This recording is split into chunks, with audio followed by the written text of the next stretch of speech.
Assalamualaikum. Assalamualaikum dan hai. Hai, Assalamualaikum. Assalamualaikum. Hai, Assalamualaikum. Hai, Assalamualaikum warahmatullahi wabarakatuh. Nama saya Nur Amira binti Maati, berumur 21 tahun. Nama saya Nur Ain binti Azmi, saya berumur 19 tahun. Nama saya Izzati Hadilah binti Asmillah, saya berumur 19 tahun. Nama saya Farah Hanani binti Abdul Aziz. Saya berumur 20 tahun. Nama saya Bukana binti Ramlan, berumur 20 tahun. Nama saya Nur Aika Azila binti Muhammad Fauzi. Nama saya Muhammad bin Yusuf bin Muhammad Hasan. Saya berumur 19 tahun.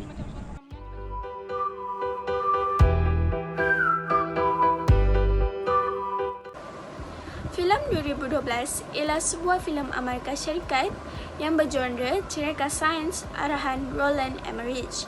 Filem ini dilakonkan oleh John Cusack, Amanda Peet, Danny Glover, Thandie Newton, Oliver Platt, Chiwetel Ejiofor, Woody Harrelson dan Josh Segal. Filem ini ditayangkan ke seluruh dunia pada 13 November 2009. Menurut Kamus Dewan Bahasa edisi keempat, ideologi bermaksud fahaman iaitu ajaran yang dipakai atau dicipta-ciptakan untuk dasar pemerintahan dan lain-lain tujuan. Filem 2012 mengisahkan tentang ramalan berlakunya bencana alam yang menuju kepada penghujung dunia iaitu kiamat. Penceritaan filem ini bermula apabila seorang ahli geologi, Dr. Satnam, menemukan fakta bahawa kenaikan suhu yang mengakibatkan ledakan besar di permukaan matahari. Ideologi yang terdapat dalam filem ini ialah sekularisme.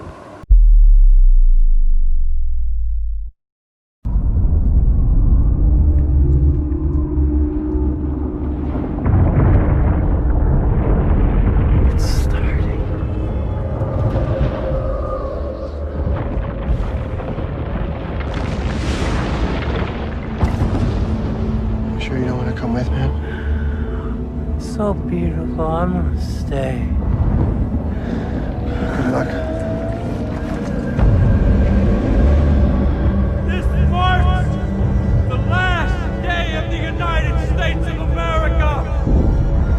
By tomorrow, all of mankind, and we will be visible from the Milky Way as a tiny little puff of smoke. I'm watching the earth crumble before my eyes. Giant ash cloud created by this super volcano will first envelop Vegas, and then St. Louis, and then Chicago, and then at long last, Washington, D.C. will have its lights go out. That guy's crazy, right, Daddy? I don't think so. This is ridiculous. It's been over half an hour. I told you, the guy's a nut job. Stop it, Gordon. No, hand me the phone again.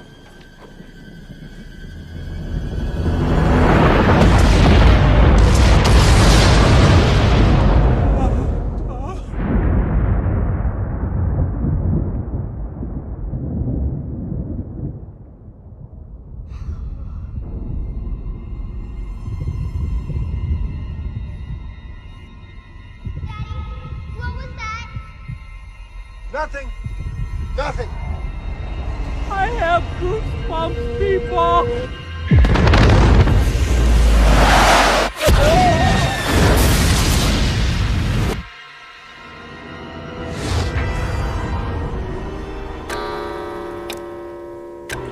Okey, selesai sudah kita menonton sedutan pendek daripada filem 2012 sebentar sahaja tadi.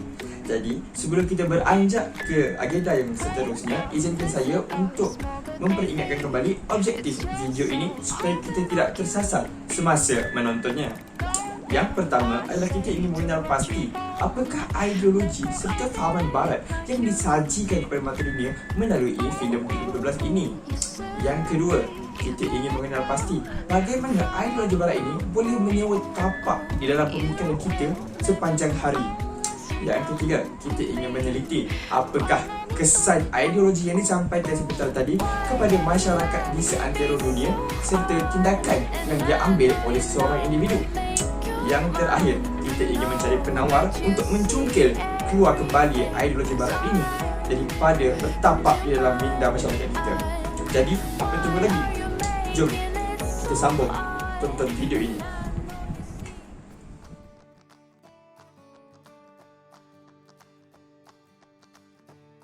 Ideologi yang terdapat dalam filem 2012 ialah ideologi sekularisme. Ideologi sekular ialah mengendalikan urusan kehidupan di dunia secara terpisah daripada agama. Ia tiada hubungan dengan Tuhan atau hubung kait dengan agama. Artinya, bagi orang yang berfahaman sekular, hidup di dunia hanya akan habis di dunia. Sama ada senang atau susah, untung atau rugi, semuanya hanya di dunia sahaja.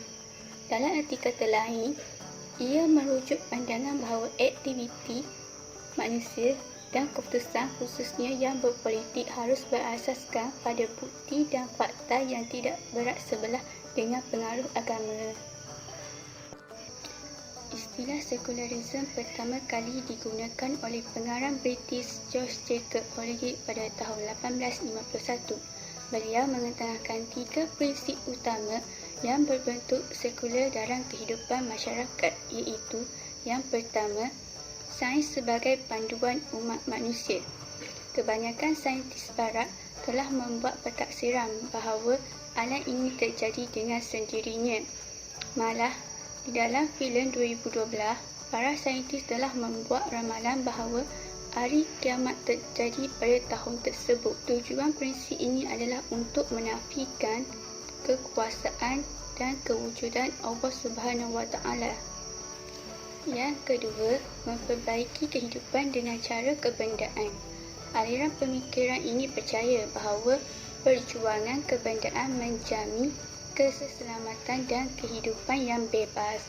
Oleh itu, Islam menolak prinsip ini kerana amalan materialisme akan dapat mengakibatkan umat Islam mengejar kebendaan dan lupa pada agama. Yang ketiga, matlamat yang menghalalkan pelbagai cara. Menurut golongan sekular, segala perbuatan yang baik yang dilakukan adalah baik sama ada ia dilakukan dengan cara baik atau tidak baik. Namun berbeza dengan ajaran Islam. Sesuatu perkara yang dilakukan bergantung kepada niat. Terbaru, isu semasa berkaitan sekularisme ialah Presiden Perancis iaitu Emmanuel Macron telah menghina agama Islam. Macron sebelum ini mempertahankan hak untuk menghina agama Islam susulan pembunuhan guru sekolah di negara itu selepas lelaki berkenaan menunjukkan kartun yang didakwa Nabi Muhammad SAW. Presiden Indonesia Joko Widodo yang juga merupakan pemimpin negara yang memiliki penduduk Islam terbesar di dunia mengutuk hak kebebasan bersuara yang disifatkan merosakkan kehormatan, kesucian dan nilai agama. Hal ini kerana tindakan sebegini bukan sahaja tidak boleh dibenarkan, malah perlu dihentikan kerana mengaitkan sesuatu dengan agama merupakan satu kesalahan yang besar. Kesannya akan berlakunya perpecahan umat Islam. Malaysia mengutuk keras tindakan memfitnah agama Islam sekaligus memandang serius terhadap perkara ini. Tindakan mencemarkan dan mengancam Nabi Muhammad SAW yang merupakan insan mulia serta melibatkan Islam dengan keganasan telah melangkaui hak batas berkenaan.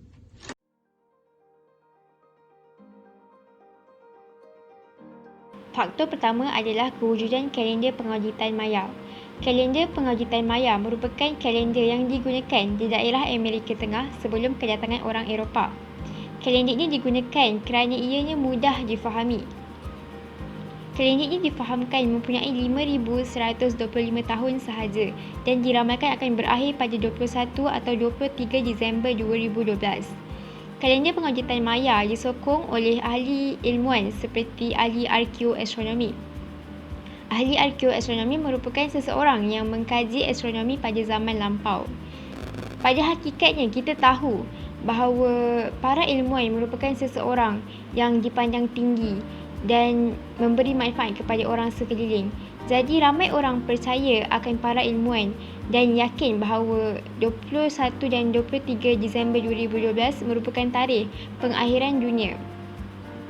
Jadi di sini dapat disimpulkan bahawa kalender pengawjitan maya merupakan faktor terbesar bagi ideologi sekularisme daripada filem ini.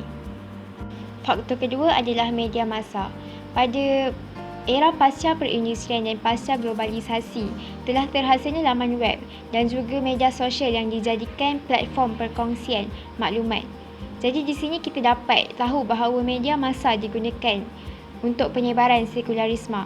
Berita telah banyak tersebar disebabkan terhasilnya filem 2012 yang menjadi bualan ramai orang, sehingga ramai orang mempersoalkan sejauh mana kebenaran filem itu. Ramai orang yang dapat mengetahui tentang perkara itu daripada rancangan dokumentari yang diterbitkan oleh Discovery Channel yang bertajuk Apocalypse 2012. Cerita itu menceritakan dan menyatakan bahawa tarikh terakhir untuk dunia ini adalah pada 21 atau 23 Disember 2012 dan ia telah diramalkan lebih daripada 1000 tahun sebelum itu. Ia menyatakan bahawa ia diramalkan berdasarkan pergerakan bintang dan juga planet. Disebabkan cerita itu yang terkenal pada masa itu dan ia berkaitan tentang fakta sains, ramai orang percaya tentang perkara itu dan yakin bahawa hari pengakhiran dunia akan berlaku pada tahun 2012. Jadi di sini terbukti bahawa media massa merupakan faktor yang besar bagi ideologi sekularisme daripada filem ini. Faktor seterusnya ialah kurangnya ilmu pengetahuan dan ilmu agama.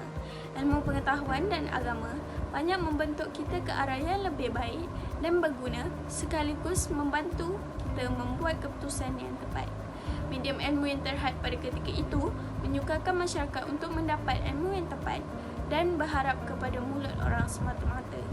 Pengetahuan dalam bidang agama membantu kita berfikir secara waras kerana mempunyai panduan dan yakin bahawa alam ini milik Tuhan dan hanya Dia mengetahui bila tamatnya dunia ini.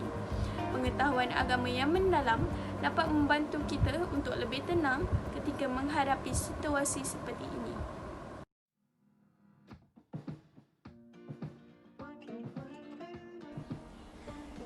Seperti yang kita tahu, secularism bermaksud memisahkan urusan dunia dengan urusan keagamaan.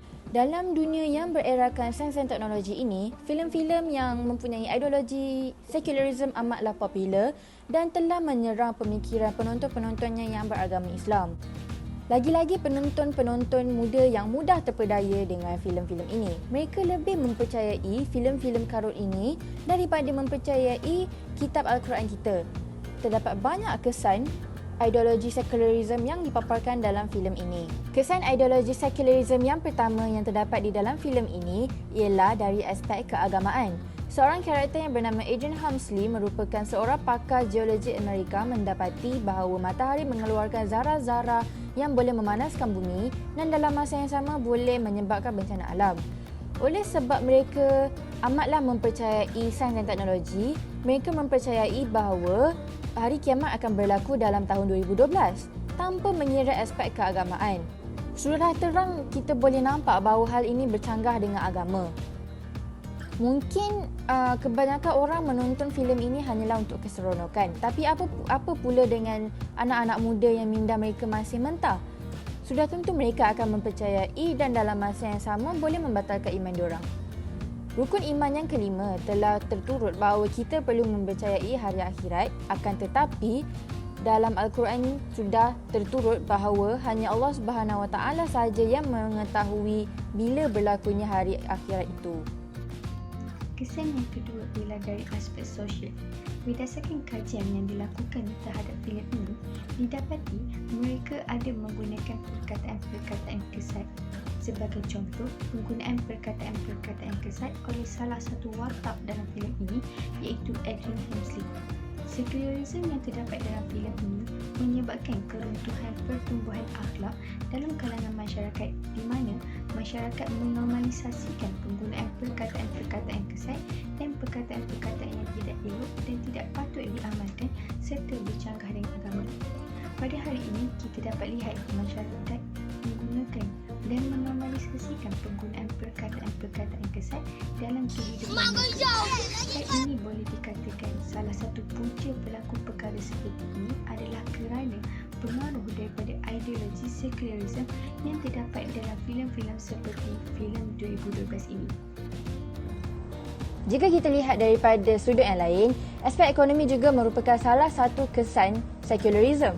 Mengapa saya berkata begini ialah kerana di dalam filem ini, negara China dan beberapa negara lain membina sebuah batera supaya mereka dapat lari dari menghadapi bencana tersebut. Akan tetapi, mereka mengenakan 1 bilion euro untuk satu tiket untuk sesiapa saja yang ingin menaiki bahtera tersebut. Hal ini dapat menunjukkan bahawa konsep ideologi ini telah mengganggu pemikiran mereka. Mereka hanya memikirkan wang dan keuntungan semata-mata tanpa memikirkan isu-isu lain seperti kemanusiaan. Mereka mempunyai mentaliti yang kaya terus kaya dan yang miskin terus miskin. Kesan yang terakhir ialah dari aspek pemikiran.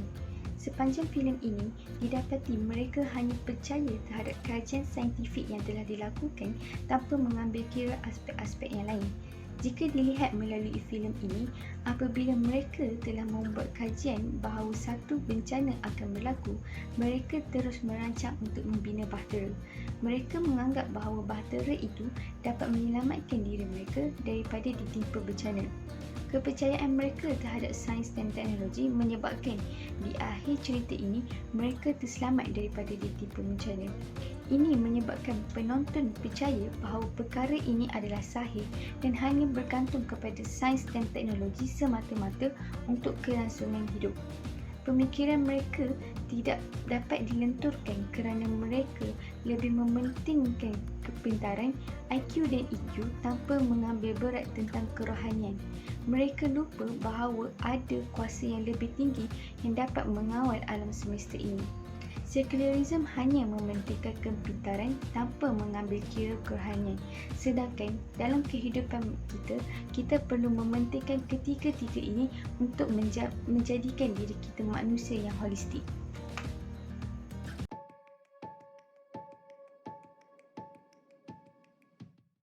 Pelbagai pihak perlu bekerjasama untuk menyelesaikan masalah ini. Salah satu cara penyelesaiannya ialah para ilmuwan Islam hendaklah mengadakan kelas-kelas agama serta menzahirkan keilmuan Islam dalam diri masing-masing. Misalnya, para ilmuwan Islam menerangkan tentang bahayanya sekularisme sewaktu kelas pengajian agama sedang berlangsung, dan juga mengajar agar menguasai ilmu-ilmu Islam supaya tidak terjerumus ke dalam kebinasaan seperti melakukan perkara-perkara yang bertentangan dengan agama Islam. Impaknya dapat kita lihat apabila semua berusaha untuk mempertahankan keilmuan Islam. Selain itu, pihak kerajaan boleh mengadakan kelas Al-Quran secara percuma kepada umat Islam tanpa mengira bangsa, kedudukan dan umur untuk lebih memahami tentang ilmu keislaman serta mengamalnya dalam kehidupan seharian. Pihak berkuasa juga perlu mengambil tindakan yang sewajarnya terhadap golongan yang merosakkan nilai murni umat Islam. Contohnya, pihak berkuasa mengadakan denda dan hukuman yang setimpal bagi memberi kesedaran kepada golongan yang melakukannya. Hal ini dapat membawa negara ini sebagai negara yang maju dan terkenal di seantero dunia. Akhirnya, tidak lain tidak bukan ialah umat Islam sendiri. Umat Islam tidak seharusnya melihat agama itu hanya sebagai ibadat sahaja, tetapi perlu melihat dari perspektif yang luas dan menyeluruh. Umat Islam sendiri perlu mengagung-agungkan ketamadunan Islam dan dengan menyanjungi kegemilangan tamadun agar Islam terus berkembang dan mencapai kegemilangan. Umat Islam perlu bergabung sesama sendiri untuk mencapai kemaslahatan Islam serta meningkatkan kedaulatan Islam.